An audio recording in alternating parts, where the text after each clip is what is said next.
What's up, guys? Welcome back.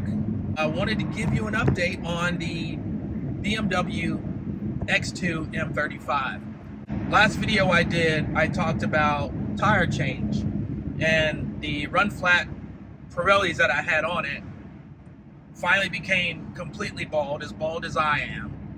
And, road noise, and grabbing the lines and the grooved roads, all that was happening. So I was just wearing them out completely before I made the switch. And for a while, I didn't know what tire I wanted. I wanted to go to a bigger tire in terms of the overall tire width. It's a 225 is what was on it. And I was looking at a 235 or a 245. A 245 is a little too big for the front in terms of the width.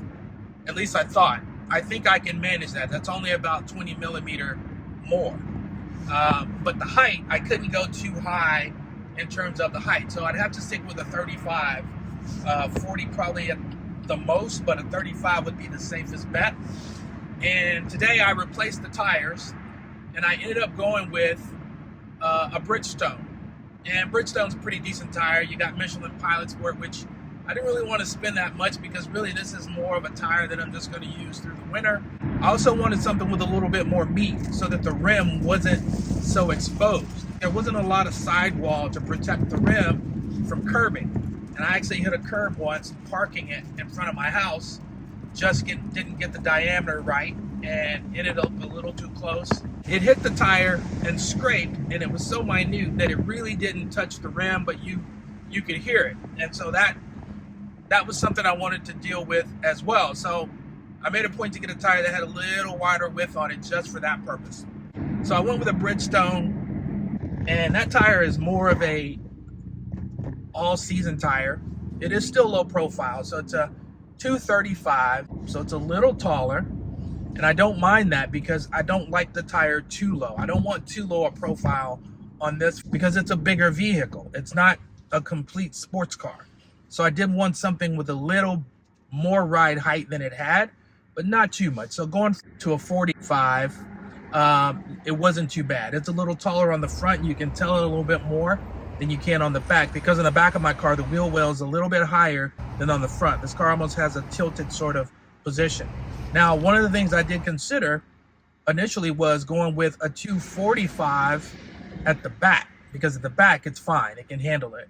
But then that would have an offset sort of wheel setup and I couldn't rotate my tires. Anyway, I decided to go with these 235, 45 Bridgestone, and it sits pretty good. The ride height is pretty decent. I'm noticing as I'm driving it, the feedback through the car is a lot better. It's not as obtrusive as it was with these 225s. Like it sits up a little higher. I got a little bit more room for the tire to give in terms of feedback from the noise and bumps and undulations.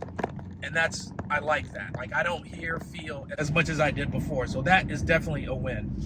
The profile of the car is a little bit more of a utility vehicle now because of these tires. Like I said, they're not overly large, but they also aren't small. And the vehicle just sits a little bit,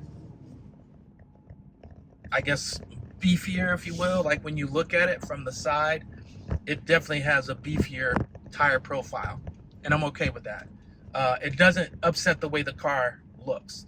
And what I didn't want is to put a tire on here that just looked like it didn't belong on the vehicle. One of the other things that I found out about this vehicle, because what I did was I decided to take it to a isolated spot where I like to sometimes video and just kind of see how well the tires are gripping and just get a feel for it. And I did a couple of launches. This does have launch assist. So you can get the thing to take off really spiritedly. And I wanted to see how much spin I could get. Well, while I was doing that, I got a little bit, cheeky, and I decided to see if I could get the car to drift.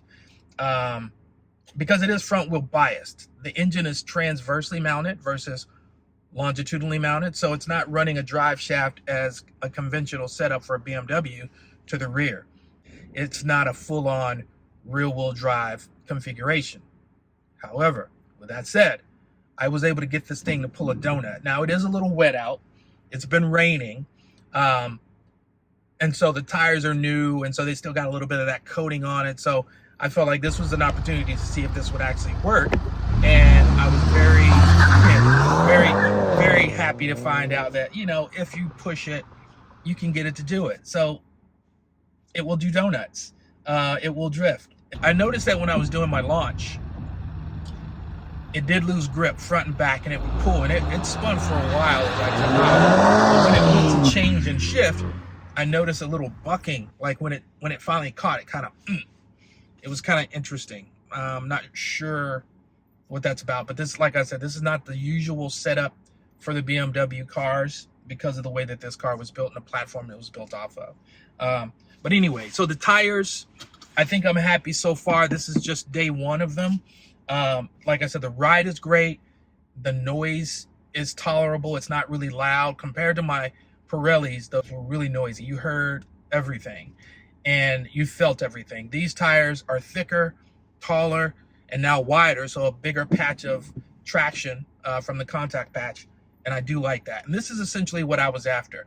I have learned, though, after doing this, I think I can go, I think if I stuck with a 35 series tire, 40 at max, I could probably go a 245 on this car. I feel like between the strut itself and the tire, there's significant room that you would never have a rubbing situation. And with a 235, I can pull a complete circle with the car.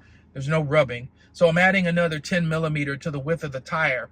I'll probably check it at one point. So the next time I do tires, I'm going to think about that.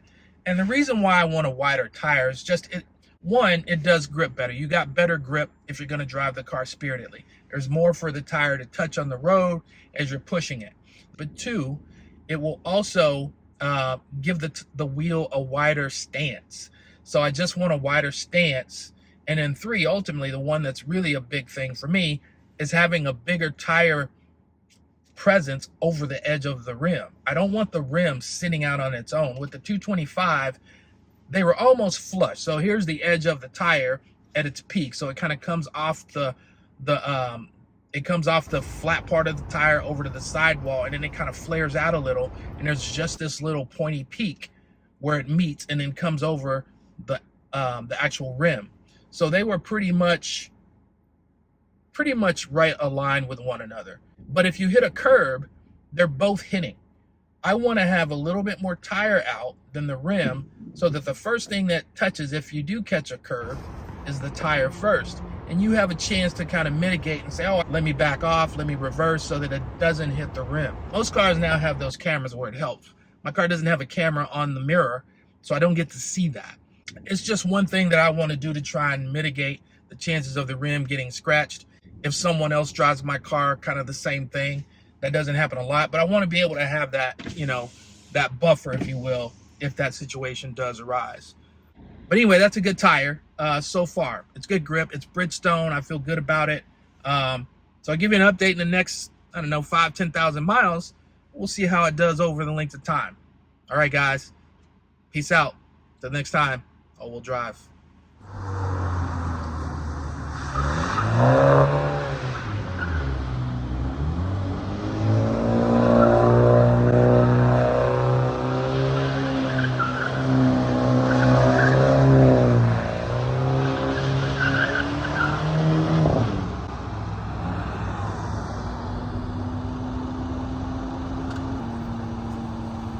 It will do donuts.